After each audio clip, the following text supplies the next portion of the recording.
Hey folks, I'm Brett Aquila with TruckingTruth.com, and welcome to another episode of our podcast, The Road Home, where we help new drivers prepare for life on the road. Today I want to talk about a subculture of people within the trucking industry that we refer to as terminal rats here at Trucking Truth, and the potentially devastating consequences that they can have on your trucking career. Now, terminal rats are nothing more than miserable drivers who tend to hang around in groups at trucking company terminals and truck stops from coast to coast. We've all heard the expression, misery loves company, and that's exactly what you'll find with terminal rats. They love nothing more than to hang around in groups, especially with their own kind, and complain the day away. There isn't a person or a company or a regulation in this great nation that these drivers can't find fault with. Well, so what, you might wonder? You'll find complainers everywhere you go, right? Well, that's true, but in this case, we're dealing with a rather unique problem. The problem is that these terminal rats feel with great conviction that they have discovered some underlying truths about how the trucking industry really operates, and they feel compelled to share this information with others so that others won't be taken advantage of by these evil empires. And who is most likely to believe these conspiracy theories and tales of suffering at the hands of the evil trucking industry? That's right, rookie drivers who are just trying to get their trucking career underway. So it's common to find some of these rats hovering around the students and the new recruits coming into orientation, hoping to warn you about the perils that lie ahead and recruit you over to their way of thinking. See, these terminal rats genuinely feel they're right and that what they have to offer is both honest and helpful. The problem is that they're completely wrong about all of it, and they don't realize that their own career has been derailed because they believed and acted upon the same lies and the same misinformation that they're now spreading to others. Let me give you an example of how this happens. A student shows up for day one of their new career. They're getting ready to start school at a company-sponsored training program. So they walk into the terminal and they find there's drivers hovering around all over the place. And they spot a somewhat animated conversation going on amongst one of the groups, so they go over there to see what the fuss is all about. What they've stumbled upon is a rat's nest full of terminal rats complaining about everything under the sun. So this student, all bright-eyed and bushy-tailed and quite excited about this new adventure, is suddenly appalled after hearing one horrifying tale of failure and abuse after another. They're told that companies are being paid by the government to hire students and then fire them right away. They're told the only reason the company wants you to sign a contract is because they're going to take advantage of you and they don't want you to be able to leave or do anything about it. They're told most people fail out of these schools because the company is setting them up for failure. And after about 30 minutes of hearing their company's current drivers spin all these conspiracy theories and issue ominous warnings, the new student is now horrified at the perilous position that he seems to be in. And from the student's perspective, you can't help but wonder why these drivers would lie, right? I mean, these are current drivers for the company. They must know this stuff is true, don't they? I mean, what would they have to gain by intentionally misleading me? So the student falls for it hook, line, and sinker. They now believe that they have to protect themselves from the evil empire that they're about to go to work for, and they go on high alert for any signs that the company is attempting to manipulate them or exploit them in some way. Now, this completely changes the attitude, the expectations, and the performance of this student. This student showed up with every intention of putting in his best effort, but now he feels it's probably wise to hold back a little bit in case the company is just taking advantage of him. So he doesn't demonstrate the work ethic that the top-tier drivers possess. This student also had every intention of approaching the company staff and driver trainers with a friendly and respectful demeanor, but now the student is rather put off by the staff and begins to eye them with suspicion and hostility.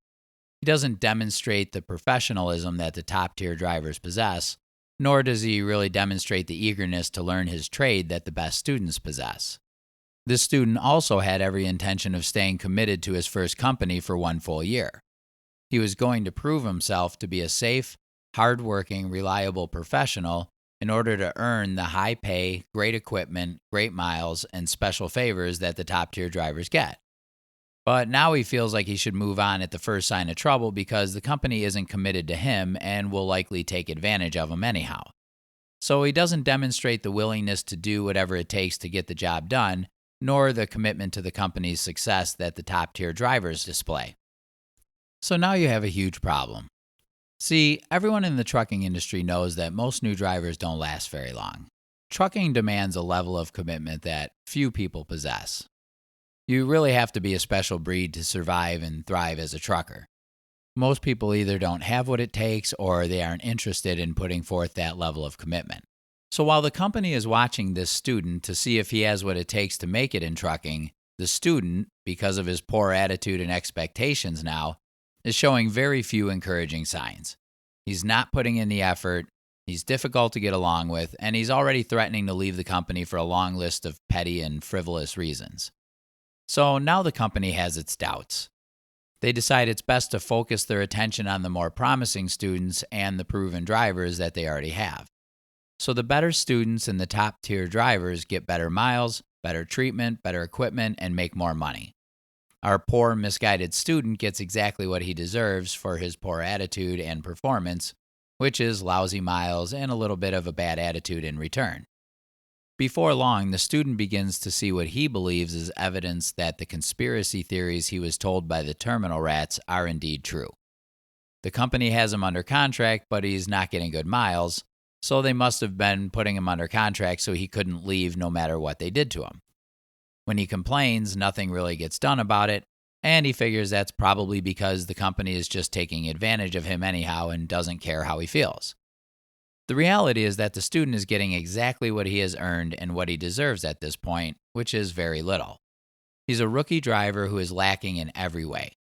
He isn't putting in the work that he should, he isn't listening to the trainers, he isn't getting along with the staff, and he does nothing but complain and threaten to leave the company on almost a daily basis. So it would now appear from the company's perspective that this student has very little chance of being successful in this industry, and it now appears from the student's perspective that everything he was told by the terminal rats was true. So what does this driver do the next time he gets to a terminal? That's right, he seeks out the new class of incoming students to warn them about the evil and insidious nature of the company with one horrifying tale of failure and abuse after another.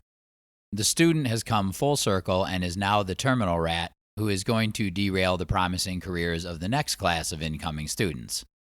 It's a vicious cycle that has gone on for decades and has caused the demise of countless careers over the years. So what you have here is referred to as a self-fulfilling prophecy. A self-fulfilling prophecy is when a person unknowingly causes a prediction to come true due to the simple fact that he or she expects it to come true. In this case, the student started his training expecting the company to treat him poorly, so he decided not to put forth his best attitude or performance. When a company saw that the student was underperforming and showed little interest in becoming a true professional, they decided to give their best pay, best miles, and best equipment to their proven drivers and most promising students instead. So in the end, the student's beliefs led to his poor performance, which in turn led to the poor experience he had with his company. He believed he was going to have a poor experience, he acted on those beliefs, and those actions in turn caused the very treatment he expected. See, you have to understand that trucking is a performance-based career. If you want the miles, the pay, the equipment, and the treatment that the top-tier drivers get, then you're going to have to prove to your company that you can perform at that level. No one gets a free ride in this industry because companies would go broke in a hurry if they allowed underperforming drivers to disrupt their operations. So they count heavily upon their best drivers to do the bulk of the work, and they throw the leftover scraps to the underperformers. It's kind of like a wolf pack where the top performers get all the spoils, while the weaklings hover around in the background complaining and starving.